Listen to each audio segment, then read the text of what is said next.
সাকিব বাদ দাও না, আর কত সাকিব না, সাকিবের একটা কথা উত্তর দেবো না, এগুলি কোনো ছবিই না, এখন এটা বলতে হয়।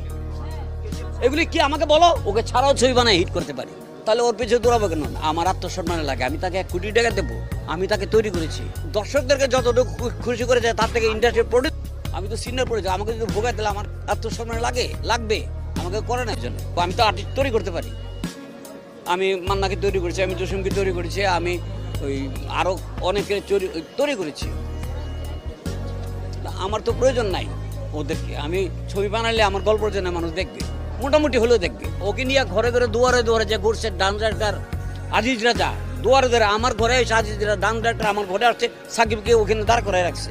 আমি ওইটা কারি নিয়ে আসত, কয় যে এরে আমার ছবিতে নিয়ে না, এরকম পাতলা হ্যাংলাদের ছবি করতে, যাও নিয়ে যাও।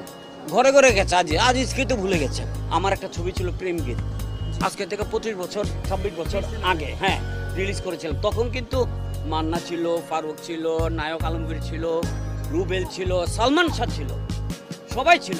আমার এই ছবিতে ওই নতুন একটা মেয়ে গান ছিলাম, লিমা, আর নায়ক হিসেবে আনছিলাম ওমর সানিকে। ওর আগে একটা চলচ্চিত্র রিলিজ হয়েছিল, এখন ওই দুজনকে নিয়ে আমি একটা ছবি বানাচ্ছিলাম, ওদের কোনো ভ্যালু নাই, চেনে না।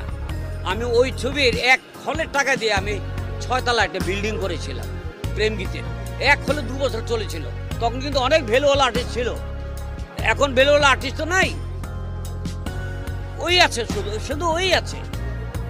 সে ভালো হিরো, এর মধ্যে কোনো ডাউট নেই। ওই আমাদের ইন্ডাস্ট্রিকে সে দর্শকদেরকে যতটুকু খুশি করেছে তার থেকে ইন্ডাস্ট্রির প্রডিউসাররা সাফার করেছে।